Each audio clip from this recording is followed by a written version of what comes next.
আমাদের এই লড়াইটা যাদের লিস্ট থাকবে এইটা যদি মনে করে তাদেরকে আপনারা এইটাতে কোনো আপনাদের মতামতের কোনো যদি আপত্তিজনক কথা থাকে এটা স্থানীয় যারা আছে তাদের দৃষ্টি আকর্ষণ হবে। আমরা এখানে আসসালামু আলাইকুম, আমি মোহাম্মদ আবু হাশেম। আমার বাসা চেনেন সবাই, হয়তো অনেকেই জানেন। আমার বাসা ছোট ধুনিয়া, ধনির বাজার। আমি গত এমপি ইলেকশনে আমাদের এনসিপি থেকে আক্তার ভাই নির্বাচন করছে, উনি জয়যুক্ত হয়েছে। আসলে এখানে জয়যুক্ত হয়েছে উনি কিন্তু একাই জয়যুক্ত হয় নাই, এখানে আমরা কিন্তু সবাই জয়যুক্ত হয়েছি।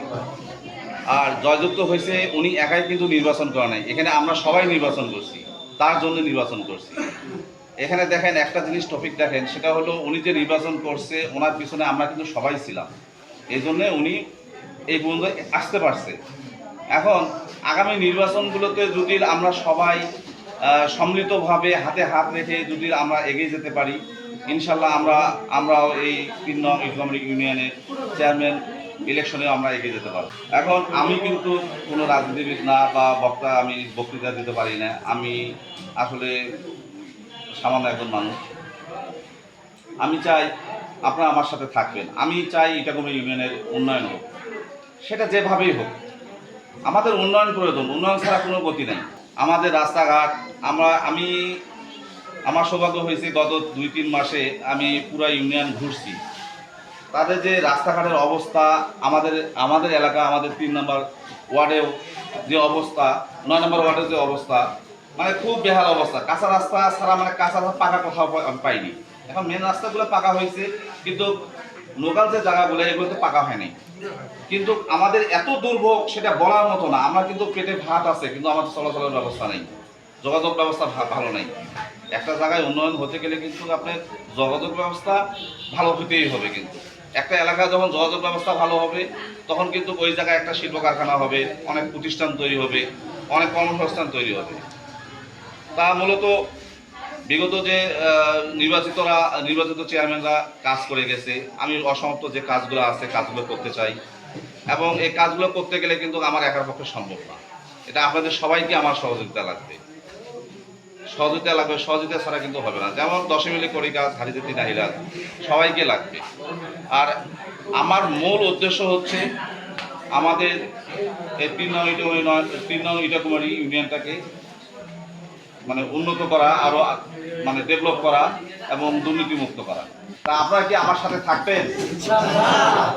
হবে, কাজ করতে হবে। এখানে যদি আমাদের ধরেন এনসিপি থেকে যে চেয়ারম্যান প্রার্থী হবে, 5 আগস্টের পরে জাতীয় নাগরিক কমিটি নামে এই দলটার প্রথম যাত্রা শুরু হয়। তখন আমরা পুরো পীরগাছা উপজেলার 7 থেকে 8 জন শামীম হোসেনের নেতৃত্বে আক্তার হোসেনের হাতকে শক্তিশালী করার লক্ষ্যে বিভিন্ন ইউনিয়নে যাই। আজকে আমাদের দল মোটামুটি আপনারা সবাই জানেন, প্রত্যেকটা ইউনিয়ন কমিটি হয়ে গেছে আলহামদুলিল্লাহ। ওয়ার্ড কমিটি পর্যন্ত আমরা দিয়েছি, এবং ওই কমিটির মাধ্যমে পাশাপাশি 11 জন ঐক্যর মাধ্যমে আমরা একটা এমপি প্রার্থী, হয়তো বা নভেম্বর ডিসেম্বরে স্থানীয় নির্বাচন হবে। ওই নির্বাচনকে যে আমরা প্রত্যেকটা ইউনিয়নে একজন করি এনসিপির পক্ষ থেকে প্রার্থী দেব, চেয়ারম্যান প্রার্থী দেব। তারপরে আমরা বিভিন্নভাবে অনুসন্ধান চালাই, মানুষের সাথে কথাবার্তা বলি। অনেকজন মানে ইটাকুমারীতে আপনারা হয়তো বা জানেন না, কমপক্ষে 8 থেকে 10 জন আমাদের কাছে প্রস্তাবনা নিয়ে আসছিল যে এনসিপি থেকে নির্বাচন করবে, কিন্তু আমরা তো সবাইকে সিলেক্ট করতে পারি না। আমরা আবু হোসেন ভাইকে খুবই যোগ্য এবং খুবই গ্রহণযোগ্য মনে হয়েছে আমাদের কাছে, এবং সৎলোক মনে হয়েছে। তারপরে আমরা ভাইকে সমর্থন দেই। এখনো উপস্থিত 5 নং ওয়ার্ডবাসী সকলের প্রতি রইল আমার সালাম। আসসালামু আলাইকুম। কমিটিকে তৈরি করার একটা উদ্দেশ্য আছে। যেমন গত যে নির্বাচনটা হইল সেটা হলো এমপি নির্বাচন বা সরকার নির্বাচন, তখন নির্বাচনী একটা কমিটি ছিল। আমরা সেই সময় একটা বিশেষ করে পীরগাছা থানার মানুষ এবং কাউনিয়া থানার মানুষ সবাই সম্মিলিতভাবে একটা উদ্যোগ নিয়েছিলাম, মানে টাইগারের সঙ্গে লড়াই আমরা করছি। যিনি প্রতিদ্বন্দ্বিতা ছিল উনি খুব নামকরা লোক এবং খুব প্রভাবশালী লোক এবং অর্থশালী লোক। তার সঙ্গে লড়াই করছে আমাদের বর্তমান মাননীয় এমপি মহোদয়। তাকে আমরা যাতে সবাই মিলে তার পিছনে থেকে কাজ করে তাকে চেয়ারম্যান করার জন্য উদ্যোগ নেই, এই আশা আকাঙ্ক্ষা।